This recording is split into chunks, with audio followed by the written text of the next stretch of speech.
pleased to be joined now. Our weekly visitor, here to chop up some tape and do some X's and O's. Senior producer from NFL Films, Greg Cosell, joining us. And when we have a suspicion that this might be the case, because, as you know, Greg Cosell also co-hosts on ESPN's NFL Matchup Show. Did this one make the cut for the first block, Greg? Bills-Dolphins. It was actually the opening piece in the show. Okay. Wow. But I will say this, and I hope people don't, turn this off. What we do on the matchup show is we obviously look for plays that we feel work against the opponent. Now, we can't always do that. So I ended up doing the game, but I actually did a piece on the Dolphins pass game because there's a play that, and I'm not going to take credit for it, the guy I work with, my colleague, actually picked it out, and it was just an awesome play. And I think the breakdown is really, really good. And so, again, I'm just, letting everybody know it was not a Bills play because we couldn't really find one that we felt was truly representative of who they're playing against this week. Gotcha. Right. Greg Cosell's weekly segment presented by Scott Lawnyard, an official commercial site work partner of the Buffalo Bills. So why don't we start, Greg, with the tale of two halves last week in Baltimore for the Dolphins, who seemingly could not string three good plays together offensively in the first half. And then come the second half, they go to the air almost exclusively in a comeback effort and look like a completely different offense. What did you see from one half to the next? I think there's a couple of plays you have to throw out, Brownie, because they were busts. And those were the long passes. The two touchdowns to Hill were busts. They count and they give the yardage because obviously Tua threw for over 460, I believe. But you sort of have to put those aside. I think it may make more sense in general, particularly since Hyde is going to be out. And is the assumption that the two rookies are going to start at corner? That's correct. Elam and Benford, and then Taron Johnson's your nickel. Right. By the way, he's a really good player, Johnson. Yeah, but as we've talked about for 2-3 years. Right. But, I think that when you play the Dolphins, you have – and coaches coach against coaches, as we know. So they're going to look at Mike McDaniel's offense, and in some ways they'll look at the 49ers offense because McDaniel had been prior to this year with Kyle Shanahan in all of his 14, 15 years in the NFL. So there's the Kyle Shanahan stamp. And what is that? It's personnel, it's formations, it's shifts, it's motions. That's how he goes about attacking defenses. He tries to create favorable matchups doing that. So if you're the Bills, you don't want to get caught with two rookie corners and a backup safety. Will it likely be Johnson playing at that spot? Yes. Yeah, probably. We're guessing. And I think he's a very savvy player, by the way, because as we discussed a number of weeks ago, I was probably during the preseason. I thought his tape in college was really, really good. He just is not a big enough guy, probably to be a full-time starter, or maybe he is in a different situation. Who knows how another team would see him? Obviously, with Poyer and Hyde, that's not happening. That's not happening in Buffalo. But the point I'm trying to make is, I don't think you'll see the Bills defense react to shifts and motions. I think they'll stay relatively static, probably play a good amount of zone, maybe play a lot with split safety, because when you play with split safety, you normally do not have to react to the change in passing strain because you've got two split safeties. So I think you'll see a lot more of that so you don't get caught up in having to react to shifts and motions. Yeah. And if Miami does come in and run their offense, they run more play action than most teams. They run 39 or 31% of their snaps are play action. What do they get out of that? I mean, because I know the pre-snap formations and people and motions and shifts give them a tip as to what the defense is doing. What does the play action do for them? A lot of it is that quick play action, and RPO is reviewed as play action as well, Steve, as you know. It's all built into what Tua does well. His game is built on timing and rhythm. He's got quick feet on his drop and set in the pocket. He's got a quick delivery. That's his game.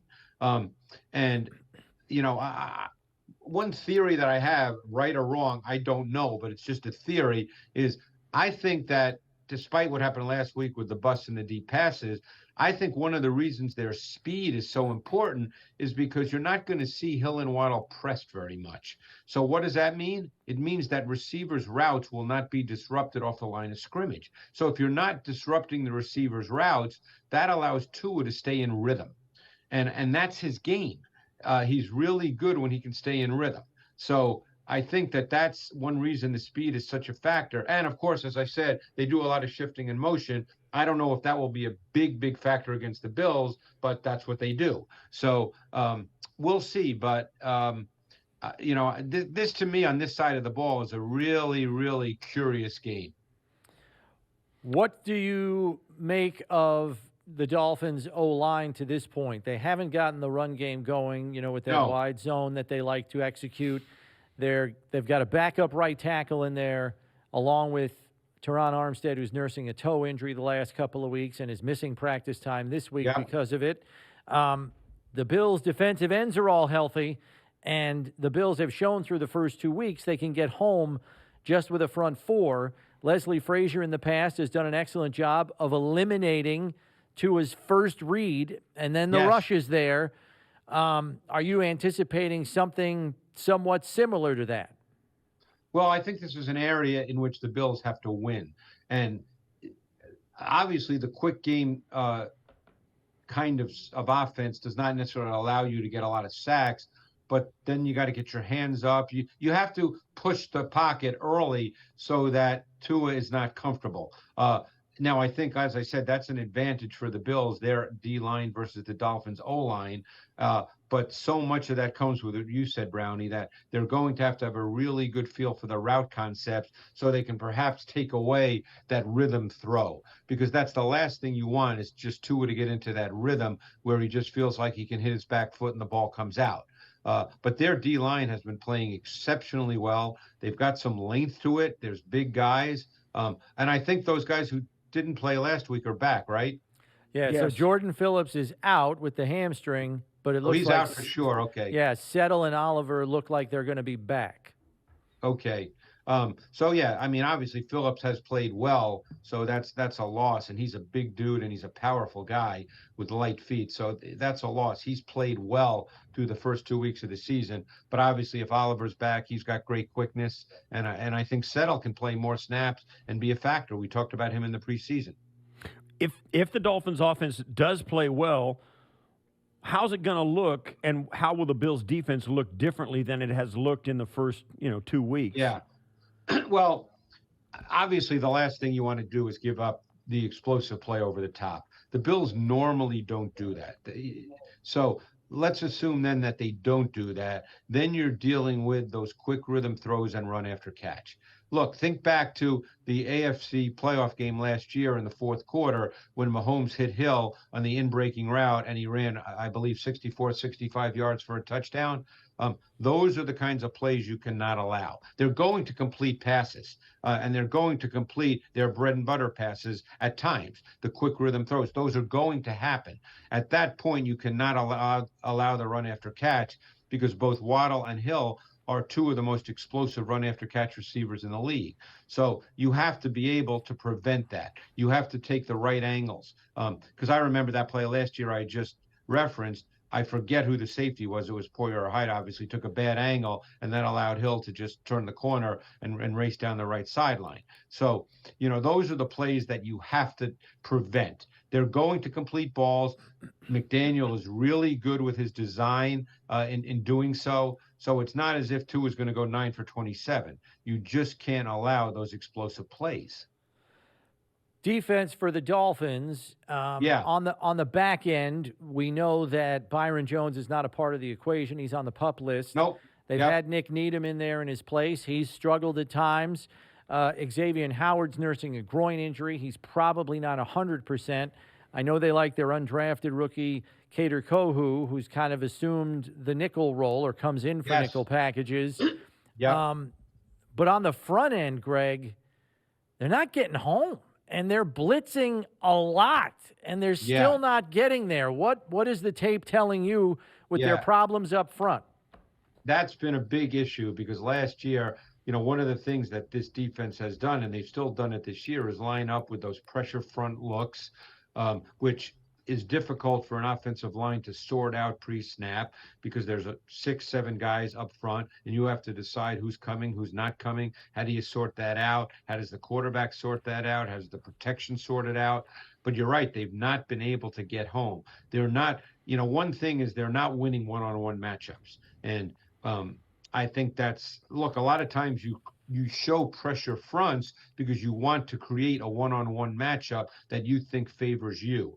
And Phillips, who I really like coming out of college, has not been able to win on the outside. They're starting to move him around a bit, but they're not winning matchups, so they're not getting home.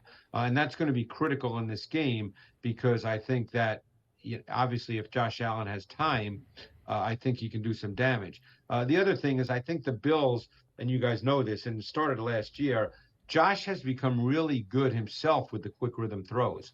They do a lot of the RPOs. They throw the ball to the outside a lot in their RPOs. They get digs in those reduced splits to the boundary, and they run sort of those speed outs off an RPO look. They ran about 5 or 6 of them on Monday night against the Titans. Really hard to defend. Yeah, the Titans kept giving them that, and they took it. I know. Just to follow up on that, Greg, the Dolphins in the past, and we know the coordinator's the same, have sometimes deployed 6, even 7 DBs on the field at times.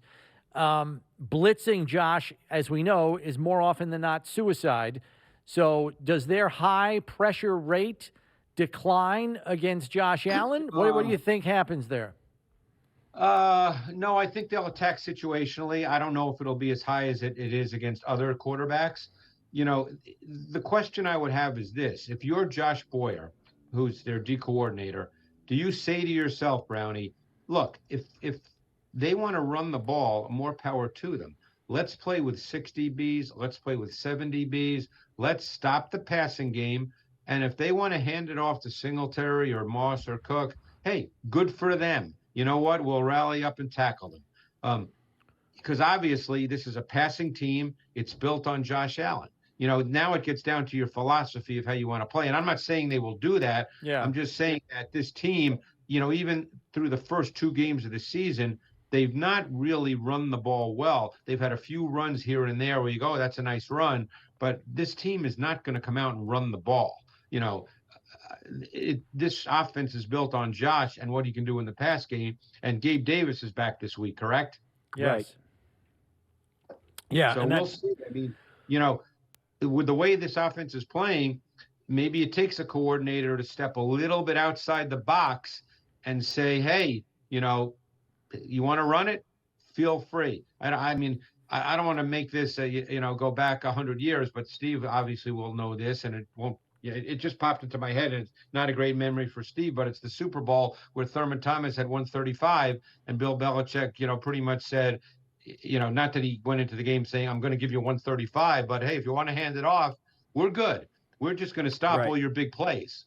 That's right. And let me ask you this about Miami's offense. And you're right. The Bills are going to come out and throw the football. That's what they do. And it's up to Miami to pry them out of that, much like teams have tried to pry the Bills out of their nickel defense and can't do it. Take away the second half of the Baltimore game this last week. What's Miami's offense look like up to that point? I would say, it had flashes and moments. Don't forget, Steve, that this is a new offense for Tua and everybody, not just the quarterback, but it's a new offense. And it's a very detailed offense. I was fortunate a couple of summers ago to spend some time with Mike McDaniel, and there's a lot of detail here. I mean, I assume every offense has that to some degree, but I know for a fact that Mike McDaniel has a lot of detail, and that stuff takes time. So, and as I said, it's not just the quarterback, but so they're going to have ups and downs. They're going to have great plays because the talent, look, the speed is remarkable. Waddle and Hill are explosive receivers. So, that's there on every single play. But I think that they're probably not going to be really efficient on every play. But as we started, Mike McDaniel is really good with his play design to create matchups. That's why I think that you might see the Bills defense be a little more static with backup players, because we know Hyde and Poyer are so savvy and smart that they can do a lot of things that not a lot of safeties can do. But you don't have both those guys. You only have one this week. Yeah. Right.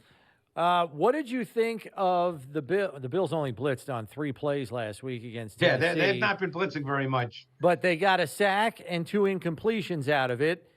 I'm intrigued by Edmonds as a blitzer off the edge, Greg, because he's so long, and he blocks out the sun when he's within 2 yards of the quarterback. So I don't know. He intrigues me as a blitzer off the edge. Not all the time, but on occasion. And I just wonder if there is a package that could work out very well for what he does well.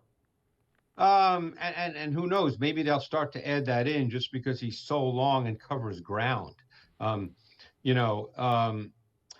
think the sack he made, which was the first play of the second quarter, I don't know, Brownie. I saw that as a run blitz, and they happened to throw it, but I could be wrong. Yeah. But he is very long. It would be a tweak to their defense. Maybe it's something they do add, because the other factor is, because he is 6'5", if you do blitz him, particularly if you blitz him in the middle, if you're able to get him through, he does, because he's 6'5", even if he doesn't get there, maybe he gets his hands up and can knock a pass down. But, so maybe something like that. Look, you can also blitz him in what we call zone exchange pressure schemes, where he becomes a 4th rusher and you drop a defensive end out. You can do that too. So you're still rushing 4, but maybe he becomes the 4th. So we'll see. I mean, I would think that there'd be something a little different in this game. At the end of the day, Tua is a short quarterback. He's probably in the 6 feet range. Yeah. So, Bills defense has a lot of length. Yeah, the front 6 of defense, they got a lot of tall guys. Give me an idea too, because we've been watching this defense, and they have played extremely well. Yep. They've allowed 17 total points in 2 games. No points in the second half. To the world champions and the number 1 seed from a year ago. And one team was a high-flying, flashy throwing offense, and the other was a pounded run game, and neither one of them had any success. How good is the front 6 of the Buffalo Bills playing? I think it's really good. And I think, as I mentioned a moment ago, I think that every game I watch, what stands out is how aggressive and competitive Johnson is as a run defender, the slot corner, because you can't play that way and defend the run, without Johnson being a factor in the run game. Now, as you guys know, I think it was the first possession on 3 or 4 snaps. They did play out of a base 4-3, playing the rookie Bernard, but that's the way they started, but that kind of went away because I think he only played 5 or 6 snaps when all was said and done. Or maybe play late in the game. I can't remember that, but I'm talking about when the game, through 3 quarters, when the game was theoretically a game. So this week, Johnson, they'll play 100% nickel this week, and I think Johnson is a major part of their run defense, and I think he plays it really well. But Edmonds, I think Edmonds has played well through the first 2 games this year. Yeah. Last thing, Greg, for me on the Dolphins' run game, it clearly has not reached critical mass yet. And, yeah, as you mentioned earlier, it is a new scheme, and they don't have all their ducks in a row yet up front.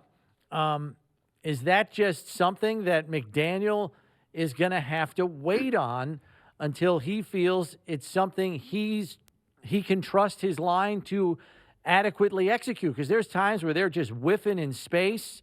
They got, hinge blocks or whatever they're not executing. It just seems like a myriad of problems right now, which you would understand through the first couple of weeks. How long does he have to be patient with that? Well, he's going to keep working on it, because I don't think that under any circumstance he wants to have an offense with Tua dropping back 40 times a game. I mean, certain games play out that way, even if you're a team that doesn't want to do that, but I don't think that's the way he wants to play. Now, because there's a lot of nuance in that run game that needs to be taught, it could take time, but assuming it works, Miami wants to be an offense that runs the ball. Mike McDaniel is not a just drop back and throw it coach, and I don't think he, in any way, shape, or form, Brownie, wants to play that way. Right. Well, Greg, I know on NFL matchup this week you're leading off with the Bills-Dolphins. What other game on your schedule? This is the last one for me. What other game on the schedule kind of has you intrigued as to what the matchup will look like, or maybe has a lot of question marks as to how it will play out? I mean, I think to me, Philly-Washington is a really intriguing game. You know, Philly's been playing very well. Obviously, they're coming off a big Monday night game as well, against a defense that was pretty static, by the way, the Vikings defense. But I think Philly's an interesting team, and so we're doing Philly-Washington in the show. Obviously, Tampa Bay and Green Bay is a really fascinating game. Yeah. The Bucs defense is playing at a really high level. They're blitzing a lot. I think they lead the NFL in sacks. You know, they're getting a lot of pressure from linebackers, White and David, who are really good players. Their pressure schemes are interesting to watch. So that game to me is really fascinating as well. Yeah, it's been a long time, but back in the day, we used to mention the Tampa Bay-Green Bay game as the Bay of Pigs because both teams were awful. Remember that? That was a long time ago, but That's now when they were in the that same team. division. they were in the same division. It was the Bay of Pigs game because Yeah. neither team could play. I Green Bay- remember that well, by the way. Yeah, Green Bay's got a lot of injuries in their receiving core, too. That's going to be an interesting factor in that game, too. Greg, thanks for Greg. all the insight. We appreciate it. We'll catch up with you next week. All right, guys, appreciate it. Thanks.